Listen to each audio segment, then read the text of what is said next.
ही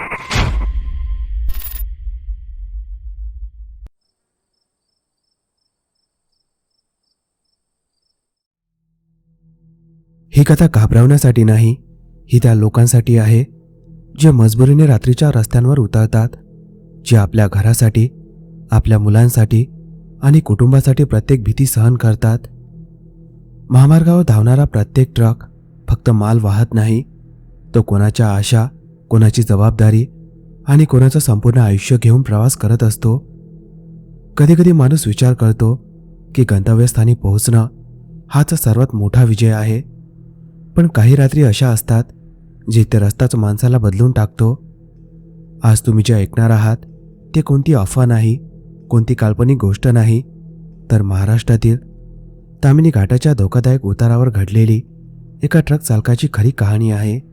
ही कथा ऐकल्यानंतर कदाचित तुम्हालाही वाटेल, प्रत्येक भीती वाईट नसते, काही भीती आपल्याला जिवंत ठेवण्यासाठीच येतात. जर हा प्रवास तुम्हाला अंतर्मुख करून गेला असेल, काही शिकून गेला असेल, तर या कथेला पाठिंबा द्या. मी एक ट्रक चालक आहे. माझं नाव आहे गणेश पाटील, वय 42 वर्ष. मी कोकणातील एका छोट्या गावचा रहिवासी आहे आणि ही माझ्या आयुष्यातील ती रात्र आहे जी आठवली की आजही माझ्या तळ हातांना घाम फुटतो. माझ्या घरी वृद्ध आई आहे. ती दर सकाळी उठून तुळशीला पाणी घालते. पत्नी आहे, बाहेरून कणखर दिसणारी, पण दर महिन्याच्या खर्चाच्या आणि मुलांच्या शाळेच्या फीच्या चिंतेने ती आतून तुटणारी आहे. 2 मुलं आहेत. त्यांची स्वप्न माझ्या ट्रकच्या प्रत्येक चाकासोबत फिरत असतात. मोठा मुलगा 10वीत आहे आणि धाकटा 4थीत. त्या दिवशी घरातून निघताना आईने नेहमीप्रमाणे माझ्या कपड्यावर हळूच कुंकवाचा टिळा लावला आणि म्हणाली, बाळा, रस्ता कसा का असेना, देवाचं नाव घेत जा. मी हसलो, पण मनात कुठेतरी एक अनामिक ओझं होतं, कारण यावेळी माल अत्यंत महत्त्वाचा होता. वेळेत पोहोचलो नाही तर पगारातून कपात होणार हे निश्चित होतं. माझ्यासोबत माझा मदतनीस होता, सचिन काळे, वय अगवा 25, नव्यानं या कामात आलेला, मनानं स्वच्छ पण भीती पटकन मनात भरणारा. ट्रक जुना होता पण विश्वासू. रात्री साधारण 11:30 आम्ही तामिनी घाटाच्या त्या भागात पोहोचलो जिथे दिवसा देखील शांतता पसरलेली असते. दोन्ही बाजूंना दाट झाडी, काही ठिकाणी जळालेल्या डाब्यांचे अवशेष, मोबाईलचं जाळं आधीच नाहीचं झालेलं. सचिनने चहा घेण्यासाठी थांबायचं सुचवलं, पण मला थांबायचं नव्हतं, कारण मनात एकच विचार होता, पहाट होण्यापूर्वी घाटाचा उतार पार करणं गरजेचं आहे. रात्र अधिक गडद होत चालली होती. हेडलाईटच्या उजेडात रस्ता असा दिसत होता जणू कोणीतरी काळं वस्त्र अंथरलं आहे. आणि अचानक समोर एका लहानशा इंधन पंपाची फिकट पिवळी दिव्याची रेष दिसली. मी सुटकेचा निश्वास टाकणार इतक्या ट्रकला जोराचा धक्का बसला. एक मोठा आवाज झाला आणि इंजिन जणू शेवटचा श्वास घेतल्यासारखं शांत पडलं. मी तात्काळ ब्रेक दाबला. ट्रक रस्त्याच्या कडेला त्या ओसाड इंधन पंपासोबत थांबला. आजूबाजूला कोणीच नव्हतं, ना माणूस ना आवाज, फक्त वाऱ्याची विचित्र सळसळ. सचिन खाली उतरला आणि म्हणाला, दादा, हा पंप बंदच दिसतोय. मी चाबी फिरवली, पुन्हा प्रयत्न केला. तिसऱ्यांदा देखील इंजिन शांतच. त्या क्षणी माझ्या डोक्यात घर, मुलं, पैसे सगळं एकाच वेळी फिरू लागलं. आईचे शब्द आठवले आणि नकळत माझ्या तोंडून बाहेर पडलं, देवा, आजची रात्र सुखरूप जाऊ दे रे. तेवढ्यात इंधन पंपाच्या मागून कोणीतरी चालत येत असल्याचा आवाज आला आणि तिथून सुरू झाला तो भयप्रसंग जो आजतागायत मी विसरू शकलो नाही. ती चाहूल मोठी नव्हती, जणू कोणीतरी जमिनीवर हळूहळू ओढत चालला आहे असा आवाज. सचिनने माझ्याकडे पाहिलं. त्याच्या डोळ्यात तोच प्रश्न होता जो माझ्या मनातही घोळत होता. या सुनसान जागी यावेळी कोण असू शकतं? मी त्याला हाताने शांत राहण्याचा इशारा केला आणि ट्रकच्या कॅबिनमध्ये बसूनच काचेबाहेर नजर रोखून पाहू लागलो. इंधन पंपावरील एकमेव ट्यूबलाईट वाऱ्याने हलत होती. तिचा प्रकाश कधी प्रखर व्हायचा तर कधी मंदावून जणू विझणारच आहे असं वाटायचं. त्या उजेडात पंपाच्या खांबाची सावली लांबच लांब पसरून रस्त्यापर्यंत आली होती. मला क्षणभर असं जाणवलं जणू ती सावली हळूहळू आमच्याकडे सरकत आहे. सचिन आधीच खाली उतरला होता. त्याच्या हातात टॉर्च होती, पण तिचा प्रकाशही थरथरत होता. मी काची आडून आवाज दिला, "अरे जास्त पुढे जाऊ नकोस." तो थांबला. हळू आवाजात म्हणाला, "दादा, इथे कोणी दिसत नाही, पण असं वाटतंय जणू आताच कोणीतरी इथं होतं." त्याच्या आवाजातला थरकाप स्पष्ट जाणवत होता. इतक्या जोराचा वारा सुटला आणि पंपामागे पडलेले रिकामे लोखंडी ड्रम एकमेकांवर आपटले. आवाज इतका अचानक आणि तीव्र होता की छातीत जणू कुणीतरी हातोडा मारला. मीही खाली उतरलो. जमीन गारटलेली होती. बुटाखाली काहीतरी ओलसर जाणवत होतं. कदाचित दवबिंदू असावेत किंवा काही वेगळंच. त्या अंधारात सगळं सारखंच भासतं. सवयीने खिशात हात घातला आणि अगरबत्ती काढावा असा विचार केला, पण ती ट्रकमध्येच राहिल्याचं आठवलं. आई नेहमी सांगायची, अनोळखी ठिकाणी थांबावं लागलं तर थोडा धूप लाव, मनाला धीर मिळतो. त्या क्षणी प्रथमच मला जाणवलं की आईचं प्रत्येक वाक्य केवळ परंपरा नव्हता. आम्ही दोघं पंपाच्या कार्यालयाकडे चालू लागलो. दार अर्धवट उघडं होतं. आत एक खुर्ची उलटलेली होती आणि भिंतीवर लटकलेलं देवीचं चित्र धुळीने झाकलेलं होतं. मी त्या चित्राकडे पाहिलं आणि नकळत हात जोडले. सचिन कुजबुजला, "दादा, इथे काहीतरी बरोबर वाटत नाही." मी उत्तर दिलं नाही, कारण माझ्या कानांना आता वेगळाच आवाज ऐकू येऊ लागला होता. जणू कोणीतरी फार मंद स्वरात काहीतरी पुटपुटत होतं. शब्द स्पष्ट नव्हते, पण सूर असा होता जणू प्रचंड वेदनेतून निघालेला. अचानक सचिनची टॉर्च त्या कोपऱ्याकडे वळली जिथून आवाज येत होता, आणि जे दिसलं त्याने आमच्या पायाखालची जमीनच सरकली. तिथे कुणी माणूस नव्हता. फक्त एक जुनी चादर जमिनीवर पडलेली होती. तिच्यावर काळे तेलकट डाग होते. पण विलक्षण गोष्ट अशी की ती चादर स्वतःहून हलत होती, जणू तिच्या खाली कुणीतरी श्वास घेत आहे. सचिन घाबरून मागे सरकला. "दादा, इथून जाऊया, ट्रक इथेच राहू दे." त्याच्या तोंडून ते शब्द निघताच माझ्या डोळ्यांसमोर मुलांचे चेहरे तरळले. त्यांची शाळा, त्यांची औषधं, घरचा खर्च सगळं त्या ट्रकवर अवलंबून होतं.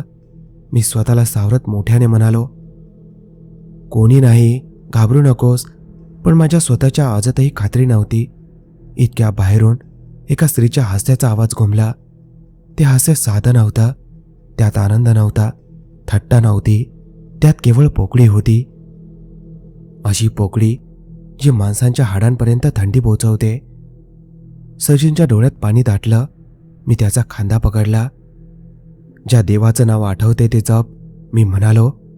तो देवाचं नाव घेत पुटपुटू लागला आणि मी मनात रामाचं स्मरण करू लागलो. आम्ही बाहेर आलो आणि ते पाहून माझा श्वास अडखळला. ट्रकच्या दोन्ही हेडलाईट स्वतःहून पेटल्या होत्या. चावी मात्र माझ्याच खिशात होती. त्या उजेडात रस्त्याच्या पलीकडे एक आकृती उभी होती. लांब, वाकलेली, डोकं खाली झुकलेलं. चेहरा दिसत नव्हता. केस जमिनीपर्यंत लोंबत होते. वाऱ्यात तिचे कपडे हलत होते, पण तिचे पाय जमिनीला टेकलेले दिसत नव्हते. त्या क्षणी मला उमगलं, ही रात्र साधी नाही. हा उतार केवळ घाटाचा नाही, तर आमच्या धैर्याचाही आहे. मी सचिनला ट्रकमध्ये बसायला सांगितलं. तो जवळजवळ धावतच चढला. मी चालकाच्या आसनावर बसलो आणि इंजिन सुरू करण्याचा प्रयत्न केला, पण ट्रक पुन्हा शांत. बाहेरची ती आकृती हळूहळू आमच्याकडे सरकत होती. प्रत्येक पावलागणिक तिचं हास्य अधिक तीव्र होत होतं. माझे हात थरथरत होते, पण मनात एक विचार होता, काहीही झालं तरी हा ट्रक इथून बाहेर काढायचाच. ती आकृती जवळ येत असताना माझ्या आतले भय उसळलेल्या नदीसारखे पसरत होते. पण त्या भीतीसोबत एक हट्टही जागा झाला. आज जर मी हार मानली तर उद्या मुलांच्या डोळ्यात कसं पाहणार? मी पुन्हा एकदा चाबी फिरवली. इंजिनने जणू वेदनादायी करकर करत प्रतिसाद दिला. सचिन सीटवर आकसून बसला होता. त्याचे ओठ निशब्द हलत होते. कदाचित प्रार्थना, कदाचित घराची आठवण. बाहेर ती आकृती आता पूर्णपणे हेडलाईटच्या प्रकाशात आली होती आणि पहिल्यांदाच मला जाणवलं, ती एखाद्या माणसासारखीच दिसत होती, पण अतिशय जुनी, अतिशय थकलेली, जणू अनेक वर्ष चालत आहे. पण कुठेच पोहोचू शकलेली नाही. आणि त्या क्षणी मला जाणवलं तिच्या चेहऱ्यावरचा अंधार भीतीपेक्षा अधिक वेदनेने भरलेला होता. ते हास्य अचानक थांबलं आणि त्याच्या जागी एक जळ गडद शांतता पसरली, इतकी गहिरी की स्वतःच्या श्वासाचाही आवाज कानांना टोचू लागला. ती आकृती आमच्या ट्रकपासून काही पावलांवर येऊन थांबली. हळूहळू तिने मान वर केली. तिचा चेहरा स्पष्ट दिसत नव्हता, पण डोळ्यांच्या जागी दोन काळे खोल गेलेले पोकळ कप्पे होते. हेडलाईटचा प्रकाश त्यावर पडताच अंधार अधिकच दाटल्यासारखा भासत होता. सचिन किंचाळणार इतक्यात मी त्याचा हात घट्ट पकडला. त्या क्षणी आईने शिकवलेले प्रत्येक मंत्र, प्रत्येक आरती माझ्या स्मरणात जागा झाला आणि पहिल्यांदा जाणवलं, माणूस मनापासून श्रद्धा ठेवतो तेव्हा तो कधीच पूर्णपणे एकटा नसतो. मी काच थोडी खाली केली आणि जड आवाजात विचारलं, तू कोण आहेस? उत्तराऐवजी वारा जोरात सुटला. इंधन पंपाचे खांब पुन्हा किरकिरले. मग त्या आकृतीतून एक मंद स्वर उमटला. शब्द स्पष्ट नव्हते, पण वेदना स्पष्ट होती. अशी वेदना जी शरीरात नाही आत्म्यात घर करते. सचिन रडू लागला. दादा, हिला काहीतरी हवं आहे, तो पुटपुटला. त्याचं वाक्य ऐकताच मलाही जाणवलं ती आमच्यावर झडप घालायला आलेली नव्हती. ती एखादी अधुरी कथा घेऊन उभी होती. अचानक ट्रकच्या मागून जोराचा धक्का बसला. मी दचकून मागच्या काचे पलीकडे पाहिलं. काहीच नव्हतं, पण त्या धक्क्याने इंजिनाने एकदा जोरात घरघर केली. जणू झोपेतल्या माणसाला कुणीतरी हलवून उठवलं. मी तात्काळ चाबी फिरवली. यावेळी इंजिनने मंद पण सलग आवाज पकडला. छातीत दडपलेला दगड जणू हलका झाला. पण बाहेर उभी असलेली ती आकृती आता हात वर करून आम्हाला थांबवण्याचा इशारा करत होती. तिच्या बोटांची वळणं विचित्र होती, जणू एखाद्या अपघातात मोडून वाकडी झालेली. माझ्या मनात दोन विचार भिडत होते. एक, इथून लगेच निघून जाण्याची घाई. दुसरा, त्या आवाजात दडलेली वेदना. मी ट्रक न्यूट्रलमध्ये टाकला. बाहेर वाकून विचारलं, तुला काय सांगायचं आहे? ती हळूहळू इंधन पंपाकडे वळली आणि जमिनीवर बसली. ती बसताच आसपासची हवा जड झाली. तिने बोटाने जमिनीवर काहीतरी रेखाटलं. मला स्पष्ट दिसलं नाही, पण सचिन कुजबुजला, दादा, हा ट्रकच्या वळणाचा चिन्ह आहे. माझ्या अंगावर काटा आला. त्या चिन्हात तोच वळण होता जिथे काही वर्षापूर्वी भीषण अपघात झाला होता. हळूहळू स्पष्ट होऊ लागलं, हा पंप बंद का होता? इथे कोणी थांबत का नव्हतं? हा उतार बदनाम का होता? त्या आकृतीचा आवाज आता शब्दांशिवाय अर्थ सांगत होता. ती कदाचित कधीतरी कुणाची मुलगी होती, कुणाची आई होती. कदाचित एखाद्या ट्रकच्या हेडलाईटमध्ये तिने आयुष्य शेवटचं पाहिलं असेल आणि मग इथेच अंधारात हरवली असेल. सचिनने आपल्या गळ्यातील कडा काढून थरथरत्या हातांनी जमिनीवर ठेवला. मी खिशातून एक नाणं काढलं आणि कार्यालयातील देवीच्या चित्रासमोर ठेवलं. ना सौदा, ना दिखावा, फक्त माणुसकीचा एक छोटासा संकेत. त्या आकृतीने मंदपणे मान हलवली. वारा पुन्हा सुटला, पण यावेळी त्यात भीती नव्हती. जणू कोणीतरी दीर्घ श्वास सोडला होता. ती उठली, रस्त्याकडे बोट दाखवलं, ज्या दिशेने आम्हाला जायचं होतं. आणि मग ती हळूहळू मागे सरकू लागली. प्रत्येक पावलागणिक तिचं रूप धुसर होत गेलं. शेवटी ती त्याच अंधारात विरून गेली जिथून ती आली होती. इंधन पंपाची ट्यूबलाईट आता स्थिर उजळत होती, जणू काहीच घडलं नव्हतं. मी ट्रक गिअरमध्ये टाकला. सचिनने एकदा काचेबाहेर पाहत म्हणाला, दादा, आज आपण कदाचित कुणाच्या कथेचं शेवटचं पान वाचून चाललो आहोत. मी काही बोललो नाही, फक्त एक्सेलेटर दाबला. ट्रक हळूहळू पुढे सरकला. महामार्ग पुन्हा चाकाखाली धावू लागला. पण आता रस्ता पूर्वीसारखा नव्हता. प्रत्येक वळणावर असं वाटत होतं कुणीतरी पाहतंय, कुणीतरी आशेने थांबलंय. आणि मग मला उमगलं, आमचं शेवटचं ठिकाण गाठणं हे केवळ गरज नसते, ती जबाबदारी असते. पेट्रोल पंपाची हद्द ओलांडताच जाणवलं, रात्र आणखी गडद झाली आहे. हेडलाईटच्या प्रकाशाशिवाय काहीच दिसत नव्हतं. शेतीकडून येणाऱ्या वाऱ्यात विचित्र ओलावा होता. मातीच्या वासात जळक्या वस्तूचा गंध मिसळलेला. सचिन अजूनही मागे वळून पाहत होता, जणू त्याला विश्वासच बसत नव्हता. की आपण खरंच त्या जागेतून जिवंत बाहेर पडलो आहोत. आणि माझ्या मनात एकच विचार घुमत होता, काही रस्ते फक्त अंतर कमी करत नाहीत, त्या आयुष्याची दृष्टी बदलून टाकतात.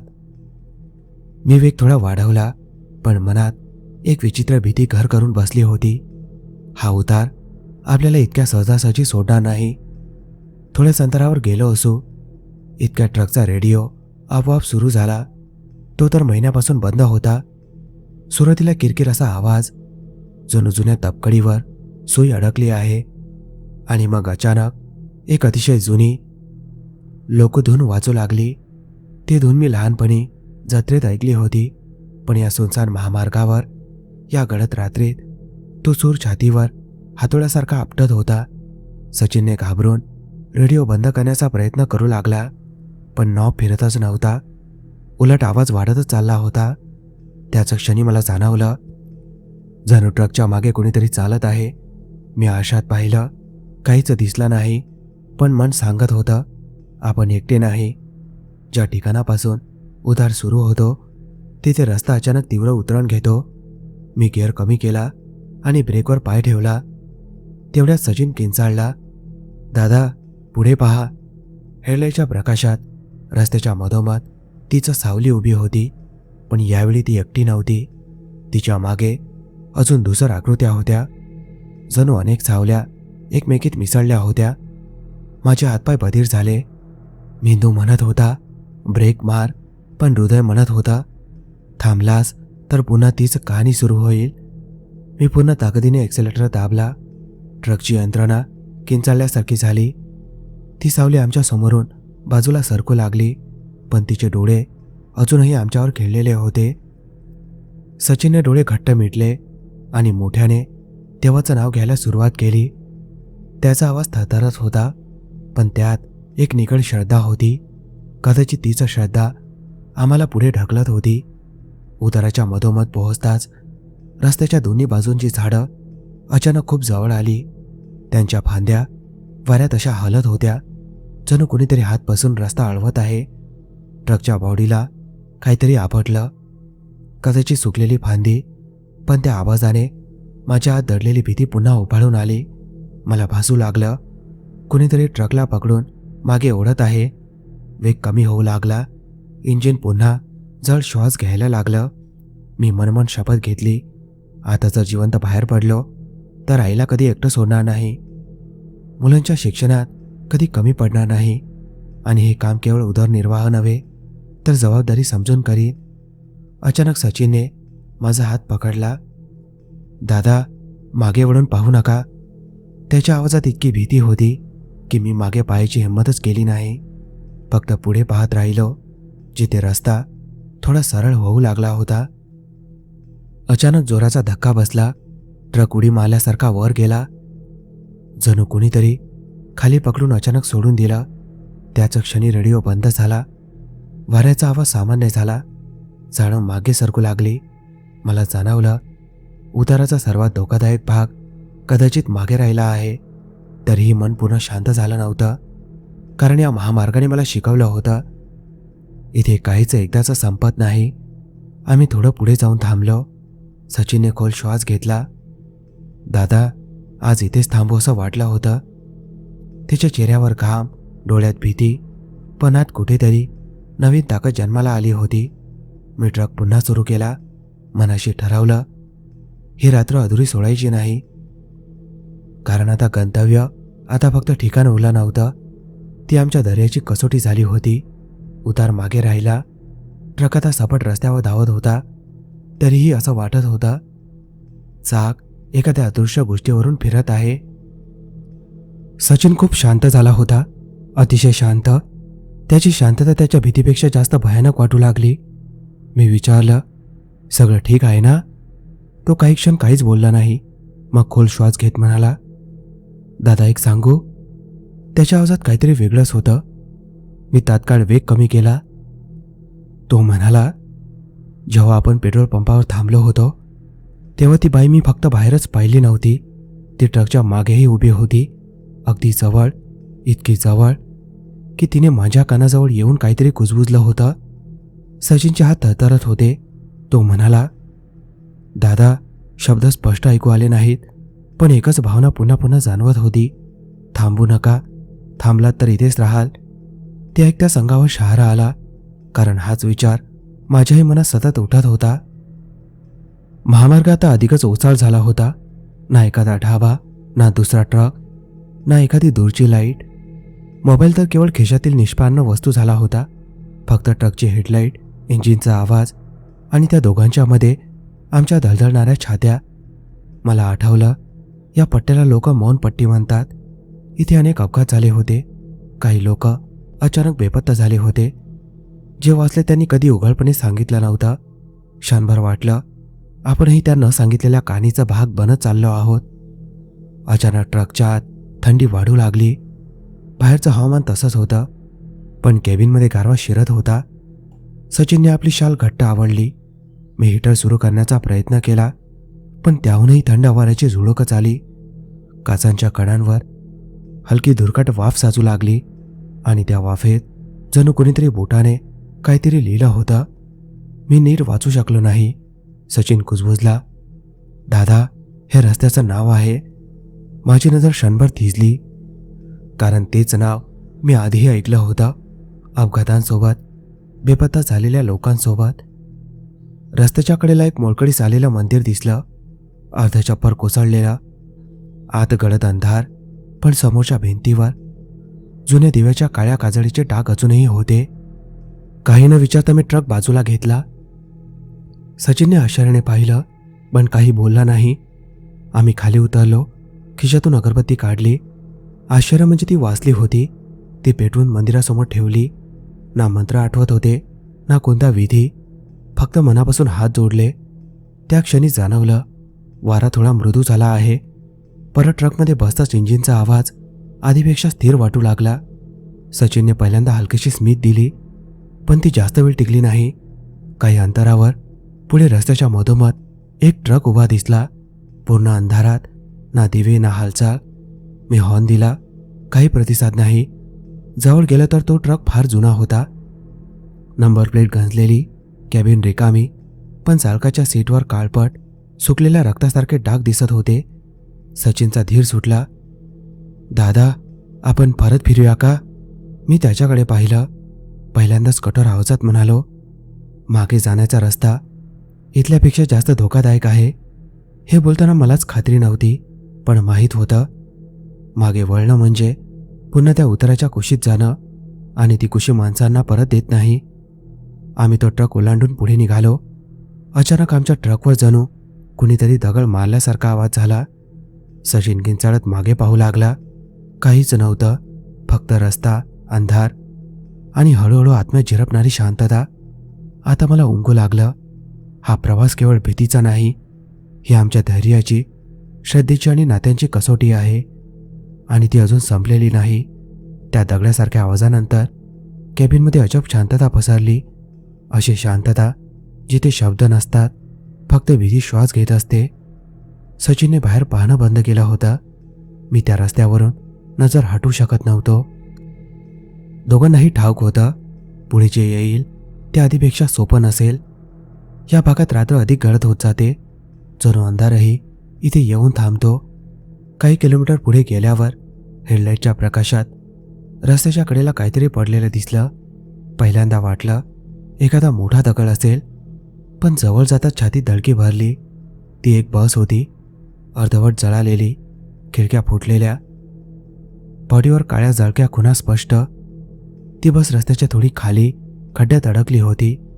जणू कोणीतरी जबरदस्तीने तिला तिथे धकललं होतं. मी ब्रेक दाबला. ट्रक आपोआप थांबला. सचिनचा श्वास वेगाने चालू लागला. बस जवळ जाताच हवेत जळक्या रबराचा आणि जुनाट धुराचा दर्प पसरला. मला आठवलं, अनेक वर्षापूर्वी याच महामार्गावर एक भीषण बस अपघात झाला होता. आग लागली होती. अनेक जण जिवंत जळाले होते. बातम्यांमध्ये काही दिवस गाजलं होतं, पण नंतर सगळं विसरलं गेलं. त्या क्षणी जाणवलं, आपण त्या विस्मरणात गेलेल्या बातमीसमोर उभे आहोत. सचिन हळू आवाजात म्हणाला, दादा, इथे कुणीतरी आहे का? मी नीट पाहिलं.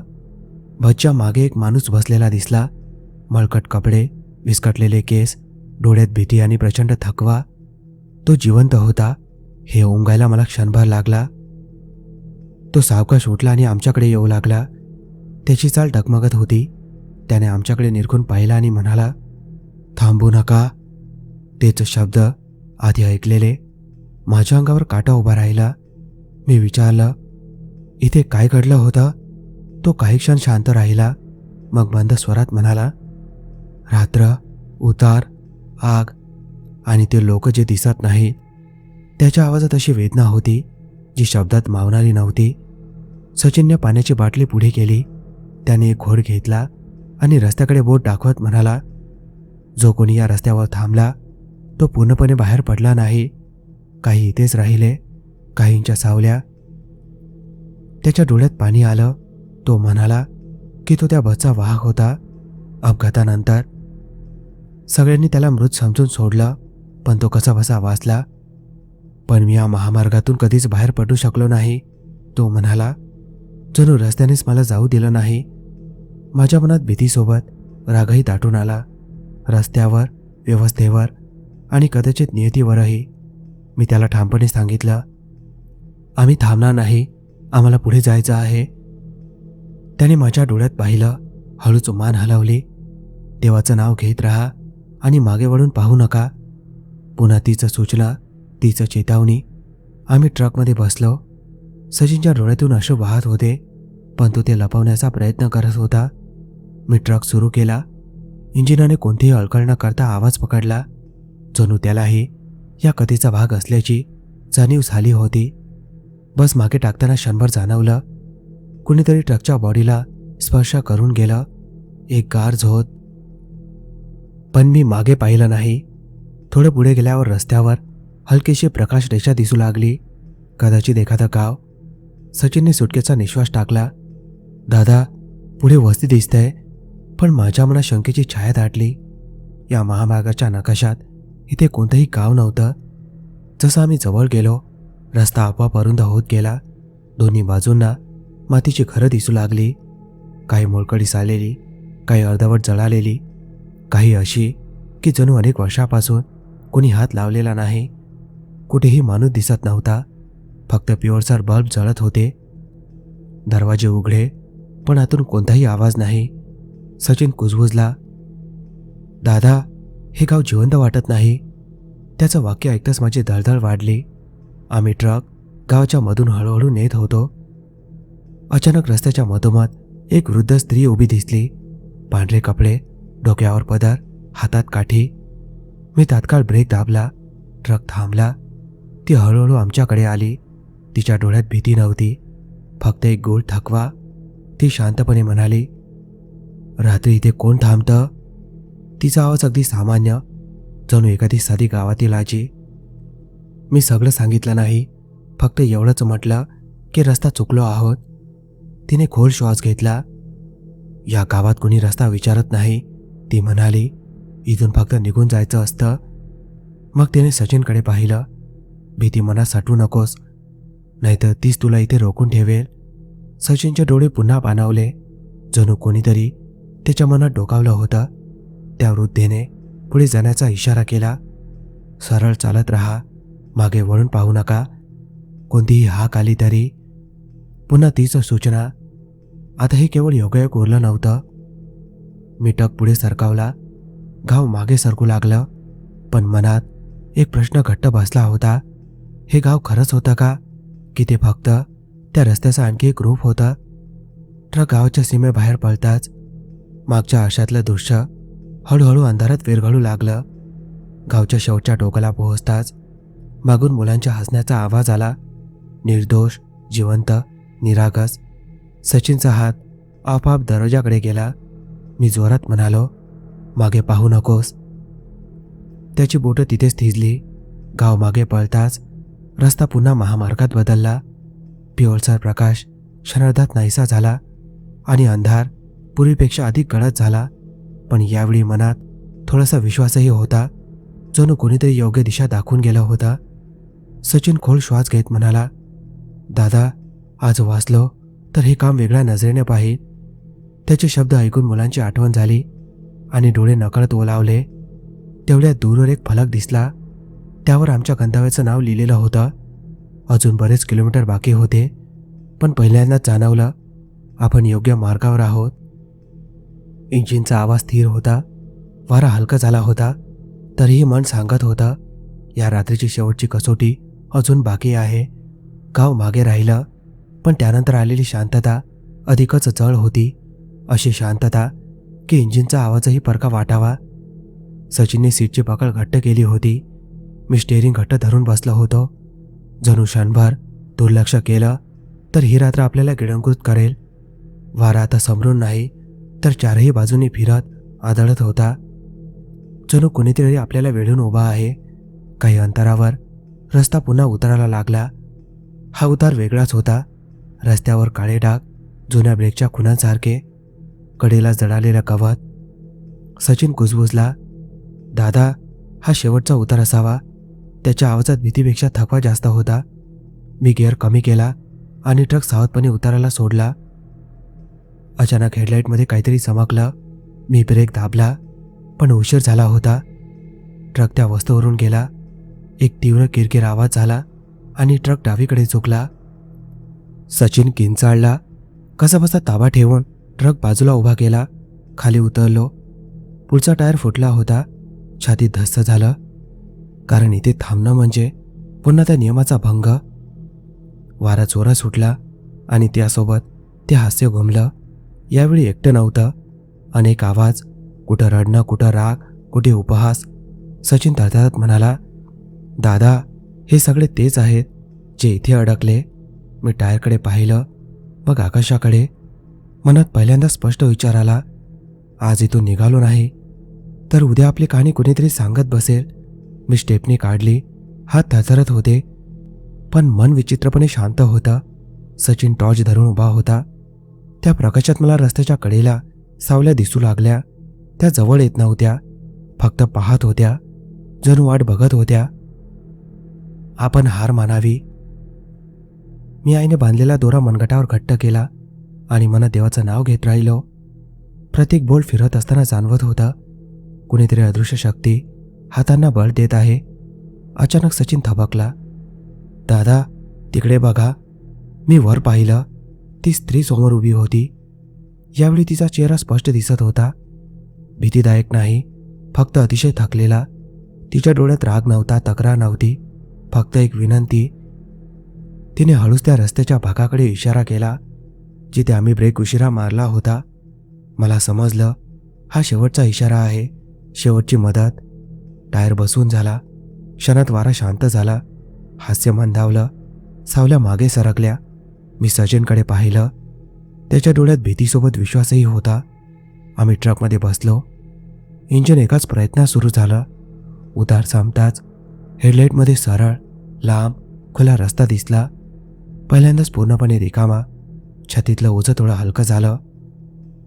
पण मन जाणत होतं, रात्र अजून संपलेली नाही, कारण शेवटची परीक्षा अनेकदा शांततेच्या रूपात येते आणि त्या शांततेतच माणूस सर्वाधिक घसरतो. उतार मागे राहिला. रस्ता आता पूर्ण सरळ, इतका सरळ की डोळे थकावेत. हेडलाईटमध्ये पुढे सरकलेली काळी रेषा आणि तिच्या दोन्ही बाजूंना पसरलेला अथांग सन्नाटा. रात्र आता शेवटच्या प्रहरात पोहोचली होती. तो वेळ जेव्हा शरीर थकलेलं असतं पण भीती मात्र जागी असते. सचिन सीटला टेकून बसला होता. त्याचा श्वास आता स्थिर झाला होता, पण डोळे अजूनही सावध होते. जणू कोणत्याही क्षणी काही घडू शकतं. हवेतली थंडी कमी झाली होती, पण एक जळ, धातूसारखी गंधयुक्त वास पसरला होता, जुन्या पावसाची आणि गंजलेल्या लोखंडाची. ट्रकचा वेग योग्य होता.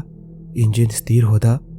तरीही मन सांगत होतं, ही शांतता खरी नाही, वादळाच्या आधीचीच ही शांतता आहे. मी पाण्याची बाटली उचलली, एक घोट घेतला आणि सचिनला दिला. तो म्हणाला, दादा, आता सगळं ठीक वाटतंय. त्याच्या शब्दांनी क्षणभर दिलासा मिळाला, पण मला ठाऊक होतं, या महामार्गावर पूर्ण विश्वास ठेवणं ही सर्वात मोठी चूक असते. थोड्या अंतरावर एक जुना मैलाचा दगड दिसला. त्यावर आमच्या गंतव्याचं नाव. अंतर काहीच किलोमीटर. हृदयाची धडधड वाढली. इतक्या जवळ येऊन हार मानणं शक्य नव्हतं, तेवढ्यात अचानक ट्रकसमोर रस्त्यावर पांढर सावली उमटली, इतकी जवळ की ब्रेक मारायलाही वेळ मिळाला नाही. पण ट्रक स्वतःहून थांबला, जणू कुणीतरी खाली धरून ठेवला. सचिन पुढे झोकला. दादा, हा स्वतः कसा थांबला? मी धक्क झालो होतो. मी ब्रेक दाबलाच नव्हता. ती सावली ट्रक समोर उभी होती. तीच स्त्री. यावेळी तिचा चेहरा पूर्ण स्पष्ट. राग नाही, दुःख नाही, फक्त एक कठोर स्थिरता. जणू शेवटचं काही सांगायचं आहे. तिने हात वर केला आणि अतिशय मंद आवाजात म्हणाली, लक्षात ठेवा. इतकंच. ना तक्रार ना मोठी कहाणी. ते शब्द छातीत घुमले. सचिन कुजबुजला. काय लक्षात ठेवायचंय? उत्तराऐवजी वाऱ्याची झुळूक आली. ती सावली हळूहळू रस्त्यात विलीन झाली आणि ट्रक आपोआप पुढे सरकू लागला. इंजिनचा आवाज आता स्वच्छ आणि दमदार होता. मी आरशात पाहिलं. मागे काहीच नव्हतं. ना सावल्या, ना प्रकाश, ना आवाज. जणू महामार्गाने शेवटची परीक्षा घेऊन आम्हाला सोडलं होतं. सचिनने खोल श्वास घेतला. दादा, आपण वाचलो असं वाटतंय. मी काही बोललो नाही, कारण वाचणं म्हणजे फक्त जिवंत राहणं नसतं. आकाशाच्या कडेला लालसर प्रकाश उमटू लागला. पहाट जवळ येत होती आणि तिच्यासोबत भीती मागे सरकत होती. पण माझ्यात काहीतरी कायमचं बदललं. हा प्रवास आता फक्त भयकथा नव्हती, तो धडा झाला होता त्या प्रत्येकासाठी जो कुटुंबासाठी रात्रीच्या रस्त्यावर उतरतो.